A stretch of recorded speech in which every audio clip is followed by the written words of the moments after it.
नमस्कार, welcome to HP Amit education. Banking system topic का ये पार्ट सेकंड रहेगा। इसमें हमने काफ़ी एमसीक्यूज लिए हैं। ये हमारे मॉक टेस्ट से रिलेटेड क्वेश्चंस हैं जो लाइव क्लासेस में रहती हैं। फर्स्ट क्वेश्चन इसमें हमने डाला है कि what is the full form of CASA in banking, कि CASA की फुल फॉर्म क्या रहती है। तो इस क्वेश्चन का जो राइट आंसर है वो है current and saving account. Option B इस क्वेश्चन का बिल्कुल राइट आंसर है। कुछ टर्म्स हमने यहाँ पर इंक्लूड करी हैं जहाँ पर एग्जाम में क्वेश्चंस बन सकते हैं। बहुत सी टर्में और भी रहती हैं जिनके बारे में भी आपको नॉलेज होना जरूरी है। यहाँ पर कुछ टर्में हमने ली हैं, कुछ क्वेश्चन में रहेंगी। ATM आप सभी जानते हैं, automatic teller machine. NEFT, RTGS, IMPS, ये तीनों ही इलेक्ट्रॉनिक ट्रांजेक्शन से रिलेटेड हैं। नेफ्ट की फुल फॉर्म होती है नेशनल इलेक्ट्रॉनिक फंड। RTGS की full form real time gross settlement. IMPS की इमीडिएट पेमेंट सर्विस। UPI की यूनिफाइड पेमेंट इंटरफेस। पिन की पर्सनल आइडेंटिफिकेशन नंबर। IFSC जो हम बैंकों में कोड यूज़ करते हैं, इंडियन फाइनेंशियल सिस्टम कोड, इसकी फुल फॉर्म है। यहाँ पर आप देखें MICR फुल फॉर्म है मैग्नेटिक इंक कैरेक्टर रिकॉग्निशन। ये कौन सा कोड है? तो जो चेक बुक के नीचे रहता है उसको हम MICR कोड बोलते हैं। Swift, SWIFT, society of world wide interbank financial telecommunication. अगर हमें कोई इंटरनेशनल ट्रांजेक्शन करनी है तो वहाँ पर बैंकों का स्विफ्ट कोड लगता है। तो ये आपको जानकारी भी होना चाहिए और इसकी फुल फॉर्म भी पता होना चाहिए, society for world wide interbank financial communication. तो ये कुछ इंपॉर्टेंट फुल फॉर्म है बैंकिंग फील्ड से जो एग्जाम में पूछी जाती हैं। नेक्स्ट क्वेश्चन है what is NPA in banking language. NPA क्या होता है? तो NPA की फुल फॉर्म रहती है नॉन परफॉर्मिंग असेट। जो बैंकों से पैसा लिया जाता है, ना ही उसको चुकाया जाता है, ना ही उसका इंटरेस्ट चुकाया जाता है, तो उस पैसे को फिर NPA में हम काउंट करते हैं। 90 दिन की लिमिट रहती है, उसके बाद जो पैसा नहीं चुकाया जाता बैंक का तो उसको NPA बोला जाता है। इसकी फुल फॉर्म होती है non performing asset. Option A इस क्वेश्चन का बिल्कुल राइट आंसर रहेगा। नेक्स्ट क्वेश्चन है what is the meaning of base rate. Base rate का अर्थ क्या है? तो बेस रेट होता है minimum rate below which bank can not lend, कि ऐसा रेट जिसके नीचे जो बैंक नहीं जा सकते हैं उसको हम बोलते हैं बेस रेट। ठीक है, वो एक आधार रेट है। आधार जो है वो इंटरेस्ट का एक बेस है, उसके नीचे कोई बैंक नहीं जा सकता। ऑप्शन ए इस क्वेश्चन का राइट आंसर रहेगा। नेक्स्ट क्वेश्चन है बैंकिंग प्रणाली से अतिरिक्त तरलता को हटाने के लिए RBI कौन सा उपकरण उपयोग करता है? ठीक है, which instrument is used by RBI to absorb excess liquidity from the banking system. कि जो लिक्विडिटी है, लिक्विडिटी किसकी होती है? पैसे की होती है। अगर मार्केट में पैसे के फ्लो को जो है वो कम करना है तो सबसे बड़ा जो टूल है वो रिवर्स रेपो रेट है।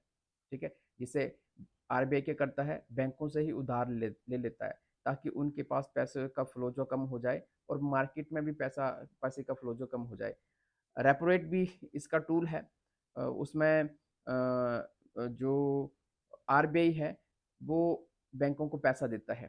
ठीक है, तो हम बोलते हैं कि मुद्रास्फीति को कंट्रोल करने में रेपो रेट ज़्यादा यूज़ करते हैं, और लिक्विडिटी कम करनी है तो रिवर्स रेपो रेट यहाँ पर राइट ऑप्शन रहेगा। तो ऑप्शन ए इस क्वेश्चन का बिल्कुल राइट आंसर है।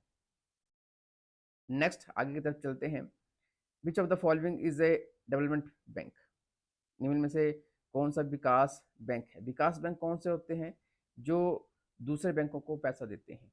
ठीक है, मीन्स कि डेवलपमेंट के कामों के लिए पैसा जिन बैंकों के द्वारा दिया जाता है उनको हम विकास बैंक बोला जाता है। HDFC प्राइवेट बैंक है। नबार्ड विकास बैंक है। ICICI बैंक प्राइवेट बैंक है।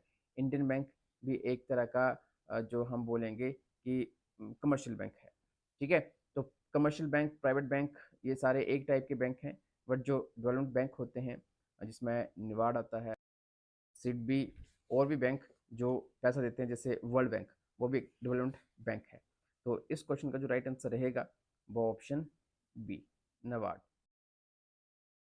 नेक्स्ट क्वेश्चन है which bank mainly provided refinancing to other bank for rural infrastructure. Rural infrastructure के लिए कौन सा बैंक पैसा देता है? तो ऑप्शन आपको दिए गए हैं सिडबी, सिडबी जो बैंक है वो छोटे उद्योगों को जो वो खड़ा करता है उनको पैसा देता है, ठीक है। एक्सिम बैंक इंपोर्ट एक्सपोर्ट के लिए जाना जाता है। तो इस क्वेश्चन का जो राइट आंसर रहेगा वो ऑप्शन सी, नबार्ड, ठीक है। नबार्ड आप जानते भी हैं, इसकी फुल फॉर्म भी रूरल बैंक से रिलेटेड है, रूरल एरिया से रिलेटेड है। तो ऑप्शन सी इस क्वेश्चन का बिल्कुल राइट आंसर रहेगा, नबार्ड। नेक्स्ट क्वेश्चन है, which of the following is not a type of ATM. हमने लाइव क्लासेस में जो हमारे कोर्सेज चलते हैं, डिटेल आप साथ में नोट डाउन कर सकते हैं। इसके साथ साथ यूट्यूब पर भी आपको ये सीरीज पसंद आ रही है तो आप यहाँ पर भी हमें कमेंट बॉक्स में बता सकते हैं। आप वीडियो को लाइक शेयर नहीं करते हैं, जिससे हम थोड़ा लेट वीडियो अपलोड कर रहे हैं क्योंकि रीच वीडियो की कम रहती है। एटीएम क्या होते हैं? एटीएम हमने बहुत से टाइप के बताए हैं, जिसमें वाइट लेवल एटीएम होता है, ब्राउन लेवल एटीएम होता है, ग्रीन लेवल एटीएम होता है और प्लेटियम लेवल एटीएम नहीं होता है। वाइट लेवल एटीएम में जो गैर बैंकिंग कंपनी होती हैं उनके द्वारा जो है वो एटीएम लगाए जाते हैं अलग अलग जगह पे। ब्राउन लेवल एटीएम में जो ब्रांड वैल्यू होती है वो बैंक की ही रहती है, ठीक है, बट उसका जो संचालन होता है वो अदर थर्ड पार्टी के द्वारा किया जाता है। और ग्रीन लेवल बैंक में नाम से क्लियर है, ग्रीन लेवल बैंक, अगर आप में से स्टूडेंट्स जो लाइव क्लासेस में हैं क्या मतलब होता है ग्रीन लेवल बैंक का, तो वो कमेंट बॉक्स में बता सकते हैं। और प्लेटिनम लेवल का कोई भी बैंक नहीं होता है, एक पिंक लेवल का एटीएम होता है जो स्पेशली महिलाओं के लिए रहता है, ठीक है। तो ग्रीन लेवल एटीएम क्या होता है जरूर बताएं जो इसके बारे में जानते हैं। नेक्स्ट क्वेश्चन, नेक्स्ट क्वेश्चन देखें, what is AEPS in digital payment. Digital payment में एईपीएस क्या है, ठीक है। तो ये है आधार इनेबल्ड पेटीएम सिस्टम, ये एक तरह की फुल फॉर्म है, तो इसको ध्यान में रखेंगे। ऑप्शन बी इस क्वेश्चन का राइट आंसर है। नेक्स्ट क्वेश्चन, ये क्वेश्चन पता नहीं कितनी बार शॉर्ट वीडियो में भी मैंने पूछ ली है। Which of the following is a qualitative tools of monetary policy. Monetary policy को कौन मैनेज करता है? तो आरबीआई करता है। उसके दो टाइप के जो टूल रहते हैं, एक क्वालिटेटिव एक क्वांटिटेटिव। जो क्वालिटेटिव होता है, गुणात्मक होते हैं, उसमें वो एक नैतिक दबाव डालता है, ठीक है।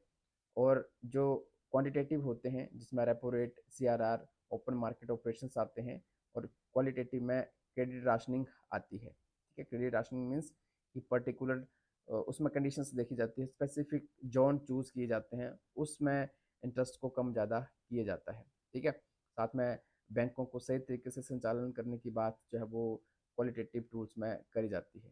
तो इस क्वेश्चन का जो राइट आंसर रहेगा वो ऑप्शन डी, क्रेडिट राशनिंग, ठीक है। Repo rate, reverse repo rate, open market operation, ये सारे ही क्वांटिटेटिव टूल्स हैं। नेक्स्ट क्वेश्चन, निम्न में से कौन सा कथन भारतीय रिजर्व बैंक की स्वायत्ता के बारे में सत्य है, ठीक है। कि कौन सा जो यहाँ पर जो आपको ऑप्शन दिए गए हैं कौन सा राइट है। RBI is fully independent from the government. RBI operates under the Ministry of Finance. RBI is a constitutional body. RBI has operational independence but under legal framework. तो ऑप्शन डी इस question का बिल्कुल right answer रहेगा कि RBI जो है एक operational independence तो है, लेकिन अंडर लीगल फ्रेमवर्क के थ्रू ही ये काम करेगा, ठीक है। इसको स्वतंत्रता भी है, ठीक है, बट जो लीगली फ्रेमवर्क है उसके अकॉर्डिंग ही आरबीआई काम करता है। तो ऑप्शन डी इस क्वेश्चन का राइट आंसर रहेगा। Next question, which among the following is not regulated by RBI. निम्नलिखित में से कौन आरबीआई द्वारा नियंत्रित नहीं होता है? पब्लिक सेक्टर बैंक्स होते हैं, अर्बन कोऑपरेटिव बैंक्स होते हैं, प्राइवेट सेक्टर बैंक्स वो भी होते हैं, इंश्योरेंस कंपनीज, इंश्योरेंस कंपनीज के लिए अलग जो है वो नियंत्रण के लिए जो जो है एक आरबीआई की तरह टूल बना है, वो कौन है? अगर आप जानते हैं तो कमेंट बॉक्स में जरूर बताएं। बट इस क्वेश्चन का जो राइट आंसर रहेगा इंश्योरेंस कंपनीज, ठीक है। इंश्योरेंस कंपनीज क्या होती हैं? वो बैंक की तरह काम करती हैं, बट बैंक का लाइसेंस उनको नहीं होता है, ठीक है। जैसे हम एलआईसी में जो है वो पैसा डालते हैं, ठीक है, एक तरह की हमारी इन्वेस्टमेंट भी है, वो हमें हेल्थ इंश्योरेंस प्रोवाइड करवा रही है, या फिर एक तरह का वो हमारा पैसा सेव कर रही है बैंकों की तरह। बट उसमें हम खाता नहीं खोल रहे हैं, ठीक है। पैसे तो हम दे रहे हैं बट उसमें खाता नहीं खोल रहे हैं। वो एक तरह का हम एक तरह की हम पॉलिसी ले रहे हैं, ठीक है। तो ऑप्शन डी इस क्वेश्चन का राइट आंसर रहेगा। नेक्स्ट क्वेश्चन है, under which act are cooperative banks regulated in India. Cooperative bank किस रेगुलेशन के थ्रू यहाँ पर रेगुलेट होते हैं? तो जो एक्ट है वो है एक्ट 1949, ठीक है। बैंकिंग रेगुलेशन एक्ट 1949 में आया था, उसके थ्रू जो है वो कोऑपरेटिव बैंक जो है वो मैनेज किए जाते हैं, ठीक है। और जो नॉन शेड्यूल्ड बैंक होते हैं, इनकी भी टर्म्स रहते हैं, वो आरबी एक्ट 1934 के थ्रू जो वो रेगुलेट होते हैं। तो ठीक है, जो कोऑपरेटिव बैंक हैं वो किसके थ्रू रेगुलेट होते हैं? तो बैंकिंग रेगुलेशन एक्ट 1949 के तहत जो है वो रेगुलेट होते हैं। इंपॉर्टेंट क्वेश्चन है, इसको नोट डाउन कर सकते हैं। ऑप्शन बी इस क्वेश्चन का बिल्कुल राइट आंसर रहेगा। नेक्स्ट दो क्वेश्चन, क्वेश्चन नंबर 13 और 14, एनपीसीआई का पूर्ण रूप क्या है? National Payment Corporation of India, ये इसकी बिल्कुल राइट डेफिनेशन है। ऑप्शन इस क्वेश्चन का राइट आंसर रहेगा। तो सेकंड है, what is the main role of NABARD? NABARD से संबंधित थर्ड क्वेश्चन आ गया हमारा। तो नबार्ड का काम क्या है? नबार्ड का काम है कि जो ग्रामीण एरिया में रीजनल बैंक बने हैं, ठीक है, उनकी हेल्प करना, साथ में ग्रामीण क्षेत्र का विकास करना। तो जो भी नबार्ड के काम है वो गांवों से संबंधित हैं। तो आप ऑप्शन देखें जिसमें गांवों में एग्रीकल्चर के लिए पैसा दिया जाता है, ग्रामीण विकास के लिए पैसा दिया जाता है। तो ये सारे काम नबार्ड के अंतर्गत आते हैं। तो यहाँ पर आप देखें, ऑप्शन सी इस क्वेश्चन का बिल्कुल राइट आंसर रहेगा, agriculture and rural development financing, ठीक है। बाकी जो ऑप्शन है वो नबार्ड से रिलेटेड नहीं है। तो ऑप्शन सी इस क्वेश्चन का बिल्कुल राइट आंसर होगा। नेक्स्ट क्वेश्चन, आज का last question, question number 15, IMPS allows money transfer. Okay, IMPS किस प्रकार के धन स्थानांतरण की अनुमति देता है? तो इसकी फुल फॉर्म आपको मैंने स्टार्टिंग में बताई थी, तो आप जो कमेंट बॉक्स में बता सकते हैं कि फुल फॉर्म क्या है। और ये 24/7 रियल टाइम बेसिस जो है वो ट्रांसफ़र की अनुमति देता है। तो ऑप्शन सी इस क्वेश्चन का बिल्कुल राइट आंसर रहेगा। आई होप आपको बैंकिंग से संबंधित ये पार्ट 1 पार्ट 2 दोनों ही वीडियो पसंद आई हैं। अगर वीडियो पसंद, वीडियो को लाइक शेयर जरूर करें। और आने वाले टाइम में किस टॉपिक से संबंधित आप जो वो वीडियो चाहते हैं तो उसके बारे में भी बता सकते हैं।